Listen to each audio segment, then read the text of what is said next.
CBI നേതൃത്വത്തിനെതിരെ കടുത്ത വിമർശനമാണ് G Sudhakaran ഉന്നയിച്ചത്. പൊളിറ്റിക്കൽ ക്രിമിനലുകളെ കൊണ്ട് നടക്കുന്നു എന്നാണ് അദ്ദേഹം പറഞ്ഞത്. അവരെ കൊണ്ട് അച്ഛനെ വിളിപ്പിക്കുന്നുവെന്നും കുറ്റപ്പെടുത്തലുണ്ട്. തോമസ് ഐസക്കും ആരിഫുമെല്ലാം തന്നെക്കാൾ കൂടുതൽ തവണ നിയമസഭയിലേക്ക് മത്സരിച്ചു. തന്റെ വാദം കേൾക്കാതെ ഇളമരം കരീം കള്ള റിപ്പോർട്ട് എഴുതി നൽകി. ഭരണഘടനയെ വിമർശിക്കാം, എന്നാൽ കുന്തവും കുടച്ചക്രവും എന്ന് പറയരുത് എന്നും സജി ചെറിയാനെ മുൻനിർത്തിയും ജി സുധാകരൻ വിമർശനത്തിന്റെ കെട്ടഴിച്ചു. വ്യക്തിഗത ആരെയും ഞാൻ നടത്തിയിട്ടില്ല, ഇത് നടത്താൻ ഉദ്ദേശിച്ചില്ല. എന്നെ നടത്തുന്നുണ്ട്. എൻ്റെ അച്ഛനും വരെ വിളിച്ചിട്ടുണ്ട്. ഐസിക പറഞ്ഞു. അടുത്ത കാലത്ത് എൻ്റെ പേര് പോലെ സുധാ കുരൻ എന്ന ഒരാൾ അമ്പലപ്പുഴക്കാരൻ പേരോട് സുധാ കുരൻ. അതൊരു ഉപരി കമ്മിറ്റിയോ ഒരു ജില്ലാ കമ്മിറ്റിയോ ഒരു ഏരിയ കമ്മിറ്റിയോ ആരും അതിനെ എതിർക്കുന്നില്ല. ഇതെവിടെ നടക്കുന്നത്? പൊളിറ്റിക്കൽ ക്രിമിനലുകളെ കൂടെ കൊണ്ട് നടക്കുക, അവരെ ആയുധമാക്കി വ്യക്തിഹത്യ നടത്തുക. അയാൾക്ക് ഇനി എന്താ വേണ്ടത്? 2 തവണ മന്ത്രിയായില്ലേ? ചോദിക്കുകയാണ്. ഉത്തരവാദിത്തപ്പെട്ട സ്ഥാനങ്ങളിൽ ഇരിക്കുന്നവർ ചോദിക്കുകയാണ്. എത്ര എവിടെ ആയാലും ഒരു കുഴപ്പമില്ല. നിങ്ങൾ ആ സ്ഥാനം ഉപയോഗിച്ച് എന്ത് ചെയ്തു? നാട്ടുകാർക്ക് എന്ത് ചെയ്തു? 2 തവണ കൂടുതൽ മന്ത്രിമാരായവരില്ലേ? എൻ്റെ കൂടെ 2 തവണ മന്ത്രിയായ ആളല്ലേ ഐസക്? അയാളെന്താ ചോദിക്കാത്തത്? ആരിപ്പോൾ 3 തവണ അസംബ്ലി ജയിച്ചു, 2 തവണ പാർലമെൻറ്റ് മത്സരിച്ച് ഒരിക്കലും തോറ്റുള്ളൂ, 4 തവണ തുടർച്ചയായിട്ട് ജയിച്ചു. എന്താ അയാളോടെന്താ ചോദിക്കാത്തത്? ചോദിക്കാൻ പാടില്ല. അപ്പോൾ എന്നോട് ചോദിക്കാൻ പാടില്ല.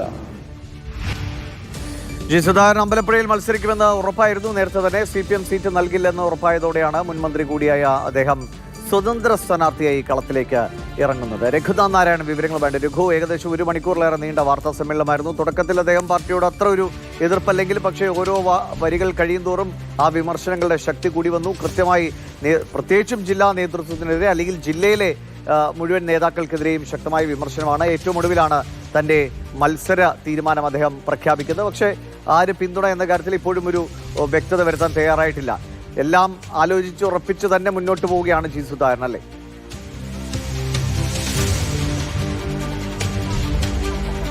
അതെ ദിവിഷ്, സാധാരണ നിലയിൽ ജി സുധാകരൻ ഇത്തരം കാര്യങ്ങൾ പറയുമ്പോൾ ഒരു വാക്കിന് കുറച്ചുകൂടെ മൂർച്ചയും അദ്ദേഹത്തിന്റെ വാക്കുകൊണ്ട് മുറിവേൽക്കുന്നവരായിരിക്കും ഭൂരിഭാഗം ആളുകളും. പ്രത്യേകിച്ച് ഈ ജില്ലയിൽ നിന്നുള്ള സജി ചെറിയാൻ മുതൽ താഴോട്ടിങ്ങുന്ന ജില്ലാ സെക്രട്ടറി വരെയുള്ള ആളുകൾക്കെതിരെ അതിരൂക്ഷമായ ഭാഷയിൽ വിമർശനം ഉന്നയിക്കേണ്ടതാണ്. പക്ഷേ ജി സുധാകരന്റെ ഒരു ശൈലി വെച്ച് ഇന്നത്തെ വാർത്താ സമ്മേളനം കുറച്ച് ലൈറ്റ് ആയിരുന്നു, കുറച്ച് ആഘാതം കുറവായിരുന്നു എന്ന് വേണം പറയാൻ. വളരെ സഭ്യമായ ഭാഷയിൽ വളരെ ആലോചിച്ചുറപ്പിച്ച്, സാധാരണ നിലയിൽ ജി സുധാകരൻ വാർത്താ സമ്മേളനമൊക്കെ വരുമ്പോൾ അങ്ങനെ ഒരു കുറിപ്പൊന്നും കയ്യിൽ വെക്കാറില്ല. ഇത്തവണ വന്നത് ഒരു കുറിപ്പ്, എന്തൊക്കെ കാര്യങ്ങൾ പറയണമെന്ന് കൃത്യമായി രേഖപ്പെടുത്തിക്കൊണ്ട് അത് ഒരു മിതമായ ഭാഷയിൽ പറഞ്ഞതിന് ശേഷം അദ്ദേഹം മടങ്ങുകയായിരുന്നു. അദ്ദേഹം ഒരു കാര്യം വ്യക്തമാകുന്നു, അദ്ദേഹമാണ് പാർട്ടി, അദ്ദേഹം ഒരു പാർട്ടി വിരുദ്ധനല്ല.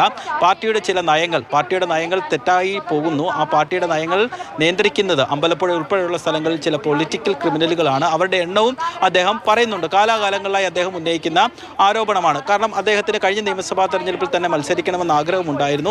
അതിനുവേണ്ടിയുള്ള ഒരുക്കങ്ങൾ അദ്ദേഹം നടത്തുകയും ചെയ്തിരുന്നു. ഇത്തവണയും അദ്ദേഹത്തിന് മത്സരിക്കണമെന്ന് ആഗ്രഹമുണ്ടായിരുന്നത് അഖിലേന്ത്യാ സെക്രട്ടറി അടക്കമുള്ള ആളുകളെ പറയുകയും ചെയ്തു. അദ്ദേഹത്തെ പ്രകോപിപ്പിച്ച ഒരു കാര്യം, ഈ ജില്ലാ സെക്രട്ടേറിയറ്റ് യോഗം സ്ഥാനാർത്ഥി നിർണ്ണയവുമായി ബന്ധപ്പെട്ട ചർച്ചകൾ നടന്നിരുന്നു.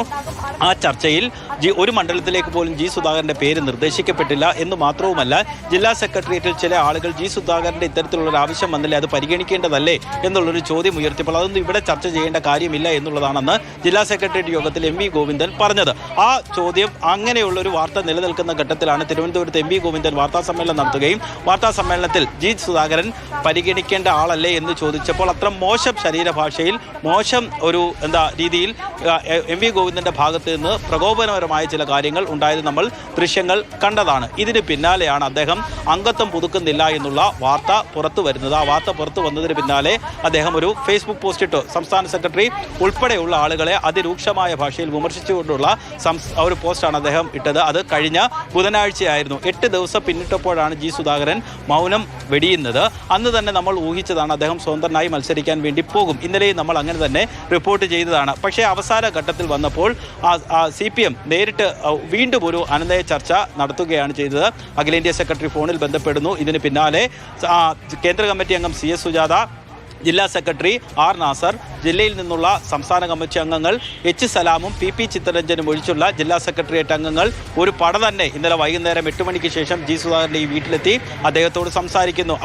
അപ്പോഴും ഇവരുടെ ഒരു പ്രതീക്ഷ, അല്ലെങ്കിൽ CPM-ന്റെ പ്രതീക്ഷ, അദ്ദേഹം പാർട്ടി വിട്ടു പോകില്ല എന്നുള്ളതായിരുന്നു. പക്ഷേ അപ്പോഴും നമ്മൾ കരുതിയിരുന്നത് അദ്ദേഹം മത്സരിക്കാൻ ഉറപ്പിച്ചിട്ടുണ്ട്, അദ്ദേഹം മത്സര രംഗത്തേക്ക് വരും എന്നുള്ളത് തന്നെയാണ്. എന്തായാലും അമ്പലപ്പുഴയിൽ അദ്ദേഹം സ്ഥാനാർത്ഥിത്വം പ്രഖ്യാപിച്ചിരുന്നു. കോൺഗ്രസ് ഇത് മുൻകൂട്ടി കണ്ടിരുന്നു, UDF ഇത് പ്രതീക്ഷിക്കുകയും ചെയ്തിരുന്നു. അതുകൊണ്ട് തന്നെ അമ്പലപ്പുഴ മണ്ഡലത്തിലേക്ക് കോൺഗ്രസിന്റെ സീറ്റാണത്, കോൺഗ്രസ് പരിഗണിച്ചിരുന്ന ആളുകളോട് നിങ്ങൾക്ക് മറ്റേതെങ്കിലും സീറ്റിൽ താല്പര്യമുണ്ടോ എന്ന് ചോദിച്ചിരുന്നു.